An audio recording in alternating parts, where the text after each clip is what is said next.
This is BCB 106.6 FM.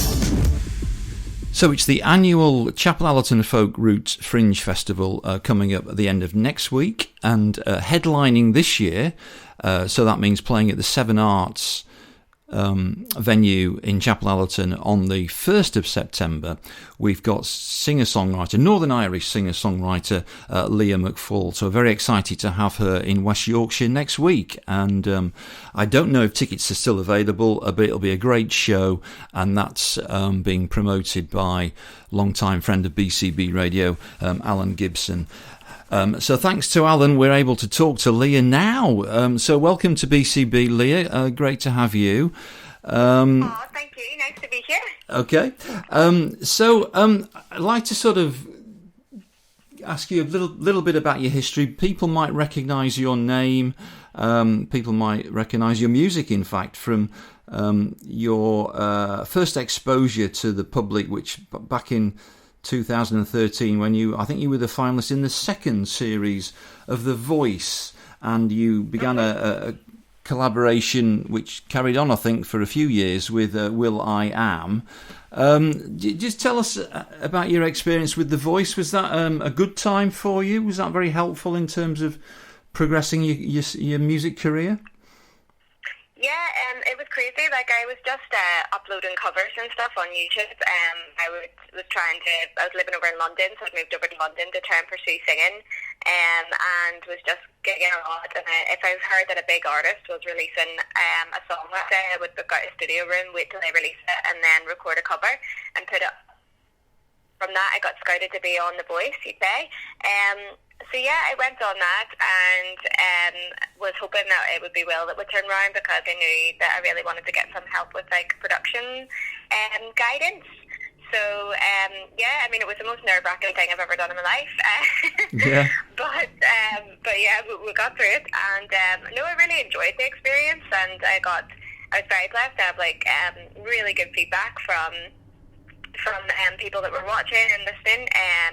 And once I journeyed into the actual music industry, which a lot of artists would have a similar story to myself, I was quite lucky to have built up a fan base that wanted to come to shows even whenever I progressed into being an independent artist from being signed. So it was definitely a worthwhile experience, and yeah, I mean, there was many ups, and there was quite a few downs afterwards as well. Okay. Yeah, it was really, yeah, I'm really glad I went on it, and it was an incredible experience. Okay, well, it certainly got you in the public eye, didn't it, in the public ear? So did the television company contact you then? You said you were scouted for the show? Yeah, I was scouted. You still go through like a couple auditions before you get to your blind auditions. But I was actually scouted by the record company that own it, Universal, and okay. They kind of were like, your voice is like Marmite, we're not sure if people are going to like it or not. So, you know, before we talk about signing you as an artist, we basically would like you to consider this show. Okay. So I hemmed and had about it, if I'm honest, because like I had been, you know, very much pursuing it and waiting outside management companies with my EP and, you know, gigging a lot, and like I just wanted to make sure that, you know, I was going down the right route for me. But I mean, at the end of the day, I kind of just thought, you know what, you weren't allowed to sing original songs on the show, but I was just like, whatever cover I get given, I'm going to try and change it and make it my own so that people can kind of get a sense of the original music that I do. So I just kind of used it as like a open mic night, a platform, you know, straight through to people's living rooms to be like, you know, do you like my music? Yes. Okay, so in 2014, you had a deal with a record label, and you'd recorded an album's worth of material, but then it was never released. No. So why was that? Well, to be honest, that's a journey that a lot of artists, even a lot of my friends within the industry would go through. There's a term that they call shelved. So basically, it's whenever maybe there's certain kind of just things that happen within like the label, the producer, and yourself, whenever you just can't seem to get it all off the ground. So it just didn't work out. Like they just didn't release it in the end, which was really hard because I'd worked very hard on the record. We had about 19 songs together, Will and his team over in LA and myself, and then the project just got shelved. And there's a term in the industry that they call dropped, which basically means that the label kind of backs off your project then, and you're no longer assigned artists. Like there's no, there's they don't have to release your music anymore. Yeah. And also, like, because I still was signed to some certain contracts within it, I had to wait that out for a few years. So that was quite difficult, because that meant that I'd come off a show, I'd only got to release one song, and then I basically had a few years where I wasn't able to release music, even as an independent artist. So yeah, it was a very difficult time. I definitely grieved it a good bit, because I was really proud of the record. But I got actually back in then to the studio with producers I'd worked with before the show. A lovely producer called Pete Boxta, a good friend of mine called Corey Kay, and started to make a new record, which was called Ink. And once I'd waited out my contracts, I basically got to release this record just completely by myself through my socials and the platform that I built, and people just being so faithful and so encouraging. And with that, like, we started to, see ourselves on like iTunes charts, number 3, number 2 in pop and R&B and stuff like this, with my release Wolf Den Happy Human from that record. So it was and then actually we went on an independent tour and booked out just five cities across UK, and we sold out as well. And again, like, that was no PR, no anything. Like, that was just brilliant. From building up a fan base so on social media. So yeah, like, that was an incredible experience as well. Yeah. So yeah, definitely a bit of a whirlwind. So people had not forgotten you, obviously.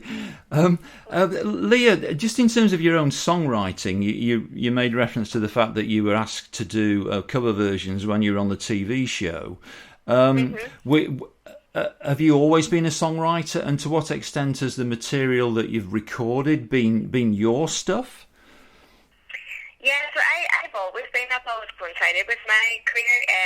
Whenever I first moved over to London when I was 20, I was just basically working a record that I'd released called Fills and Flowers. So I came from quite a jazz soul influenced background, and I would have done like the jazz club in Camden and Ronnie Scott's and things like this in London, and these venues that I'd kind of seen artists that I'd really looked up to and loved perform as well and do that thing. So yeah, I definitely was an original artist. I think one of the things I wasn't sure was that I wanted to go down the more kind of popular route, but I wasn't sure how to fuse these influences in with pop, which is definitely a bridge that Will.i.am brought to my project and really kind of guided me in.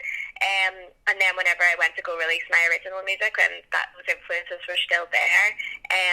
But I knew how to basically collide them and kind of bring them together. So yeah, no, being an original artist and writing my own music has definitely always been like one of my first loves alongside performing. Okay. So whenever I was given I Will Survive on the show, I just came back to Will being like, this is like the melodies kind of thing. I'd looked into different like artists that had recovered the song, and just tried to change it up a good bit to try and make it my own, which he was really keen for as well. And the same with Loving You, just so that people knew that, kind of the style there that I was hoping to step into and would be able to release as original soon. Okay, so I was just listening to your stuff. I have to confess, for the first time yesterday, and you do have a very unique sound and a very kind of original sound. How do you perform live? Do you have other musicians who back you, or how does it work, the live show? Yeah, so I have actually absolutely never been able to play an instrument, no matter how much I tried as a kid. I think I tried every single one, and I had a couple of teachers just being like, this is trouble. So I've always just been a what we call a top liner, which is melody and lyrics.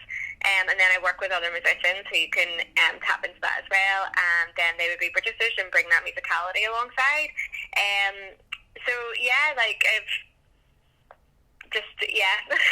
So are you playing to backing tracks when you play live then?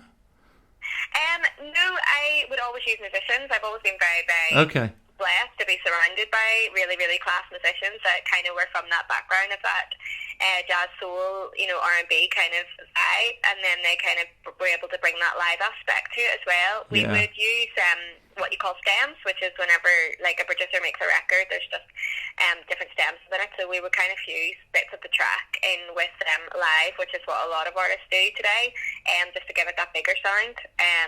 So yeah, that's what I'm actually going to be doing at the Arts Festival next week. So I'm just coming along with a class producer and great artist friend of mine, Nathan Jess. He's on keys, and we'll be fusing in some tracks as well. Okay, and what kind of material can people expect next week at the show? Will it be your songs? Will there be, familiar tunes from, the Tamla Motown, or stuff that maybe you played on The Voice even? Yeah, so there's going to be a few songs that I've performed on The Voice. There's going to be some of my YouTube covers, and then there's just going to be a few from my independent records, and then the new stuff. I've actually started to step in a little bit to gospel music, so there's going to be a couple of songs just from the new record as well that was just released a few weeks ago. Okay, I loved your version of Silent Night, and can I recommend to our listeners that they... I found it on YouTube Music, maybe it's on Spotify as well, but your very unique take on Silent Night, where really you're coming up with a different tune, aren't you? Actually, yeah. I've written Sade next to that on my notes here, so I suppose it reminded me of Sade. And I noticed I think there's another Christmas song on YouTube Music. Was it Oh Holy Night? So some really interesting takes on Christmas songs, which actually sounded okay in August, to be honest, Leah. But how did that come about? I just really do have a passion for taking songs that I absolutely love, and then just twisting them, changing them, and coming up with a wee bit more of an original version, my own original version of them. Christmas songs, I tend to do that most years. I just take a song, like a Christmas hymn maybe, that will be seen as a little bit old school, and try and bring it into the world that I can release music in. So yeah, I would do quite a bit. I do Winter Wonderland actually as well, which isn't a Christmas hymn, but it's a good fun. Okay. So there's O Holy Night and Silent Night, and there's actually O Come Emmanuel as well would be on there too. But yeah, no, it's just the same passion of taking songs that are quite well known and just changing them up a bit to give a wee bit of a fresh vibe on them. Breathing new life into something that's maybe a bit overplayed, which is great. I think I love that. So you've got a new track out called Delegate, which we're going to play in a second. Do you want to just tell us a little bit about that song?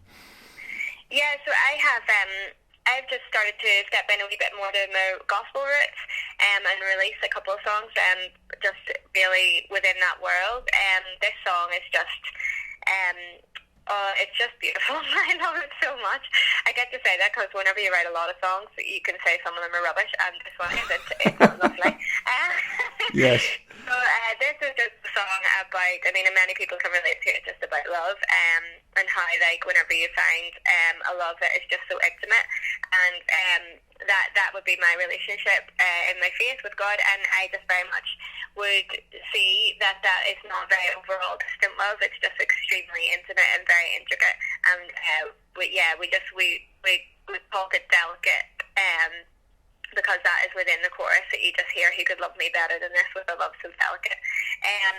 So we're very, very excited about it, and we're very, very excited about the playlist and that it's got on Spotify and just the response from people. So it's been a really class release.